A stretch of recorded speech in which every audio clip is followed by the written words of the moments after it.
सभी भक्तों को जय श्री राम। मयूरोही शास्त्री सिद्धपीठ दंडी स्वामी मंदिर, सिविल लाइन, लुधियाना, पंजाब से।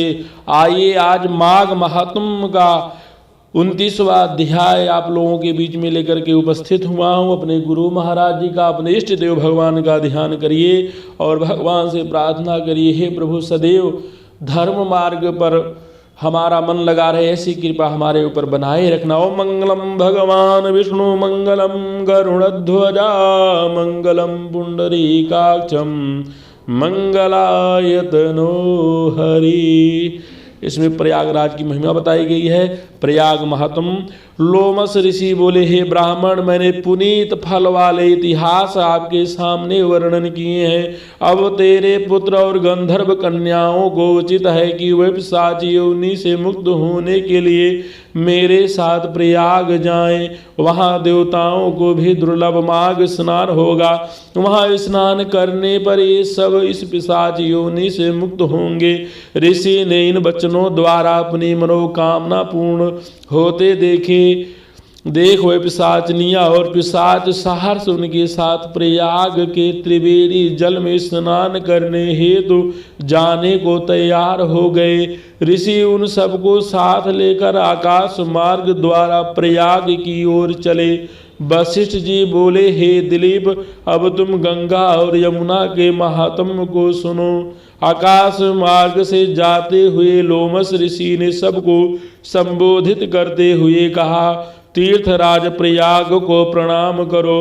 वैसे तो बिना ज्ञान धारण के प्राणी भी प्रयागराज के त्रिवेणी जल में माघ स्नान करके मोक्ष को प्राप्त कर लेते हैं। इसी प्रयागराज क्षेत्र में ब्रह्मा जी ने सृष्टि रचना के लिए वह महान यज्ञ किया था और महान शक्ति प्राप्त की थी, जिनके द्वारा वे सृष्टि की रचना कर सके। स्वयं भगवान विष्णु ने भार्या लक्ष्मी की मनोकामना करके इस गंगा यमुना संगम के जल में स्नान किया था। तभी अमृत मंथन के समय उनको लक्ष्मी भार्या प्राप्त हुई थी। शिव ने इसी त्रिवेणी के सेवन द्वारा त्रिपुर दैत्य का वध करने की शक्ति प्राप्त की थी। इसी स्थान पर 33 कोटि देवताओं की तृप्ति हुई थी। यही योग स्वरूप जनार्दन भगवान का सुख है। जहाँ प्रलय के समय मार्कंडेय ऋषि ने हरण ग्रहण की थी, समस्त पापों को हरण करने वाला यह यमुना जी है। यहाँ स्नान करने वाले निष्पाप होते हैं, सभी को मुक्ति प्राप्त होती है। इस विषय में एक इतिहास को सुनो। किसी समय ऋचिक ऋषि ने एक गंधर्व को श्राप दिया और वह काक हो गया। उस गंधर्व ने काक होते ही तुरंत इस त्रिवेणी के जल में स्नान कर डाला। उसके प्रभाव से वह श्राप से मुक्त हो गया। इसी प्रकार जब इंद्र द्वारा श्राप प्राप्त करूर बसी इंद्र लोक से गिरी, उसने भी स्नान कर अपने को तुरंत श्राप मुक्त कर लिया था।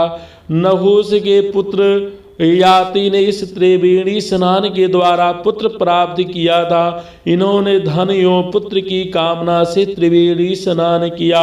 कश्यप जी ने यहाँ तप किया। भारद्वाज ने यहाँ सिद्धियां प्राप्त की। सनकादि ऋषि यहाँ के सेवन द्वारा महान योगी बने। जो माघ स्नान इस स्थान पर करते हैं वह कीर्तिमान नक्षत्र बनकर प्रकाश में सदैव ज्योतिमान रहते हैं। जो जैसी कामना से यह स्नान करता है वैसा ही फल प्राप्त करता है। अतः अब सब अपने पापों से मुक्ति की कामना करके स्नान करो। उन्होंने पापों से मुक्ति होने के लिए त्रिवेणी में स्नान किया। स्नान करते ही वह उस पिशाच योनि से मुक्त हो गए। वह अपने दिव्य देह को प्राप्त हुए। तब वेद निधि ने लोमस से कहा, हे मुनि, आपकी कृपा से यह सब श्राप से मुक्त हुए हैं। अब आप उपदेश दे। लोमस जी बोले, तुम्हारा पुत्र विद्या अध्ययन समाप्त कर चुका है, युवा है और यह कन्याएं भी इस पर मोहित हैं, अतः इनका विवाह हो जाना चाहिए। ऋषि के वचन मानकर उन ब्राह्मण पुत्र ने उन कन्याओं का वरण कर लिया। उन सब ने लोमस जी को प्रणाम किया और ऋषि उन्हें आशीर्वाद देकर आश्रम चले गए। हे राजन, इस प्रकार वह ब्रह्मचारी उन 5 गंधर्व कन्याओं को साथ लेकर पिता के साथ घर चला गया।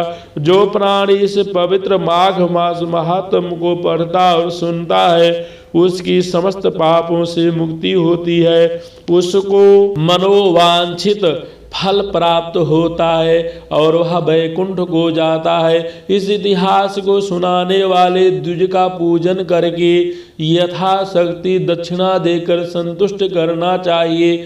ऐसा प्राणी सुखी रहता है। हर प्राणी को चाहिए कि वह अपने जीवन काल में कम से कम एक बार तीर्थराज प्रयाग में जाकर त्रिवेणी का स्नान मकर संक्रांति के दिन माघ मास में अवश्य करे, ताकि उसके भूतकाल में हुए पापों से छुटकारा मिल सके और भविष्य उज्ज्वल हो सके। स्नान के पश्चात यथाशक्ति सोना चांदी रुपया अन्न गुण तिल आदि का दान अवश्य करे, तभी स्नान दान का पुण्य फल मिलता है।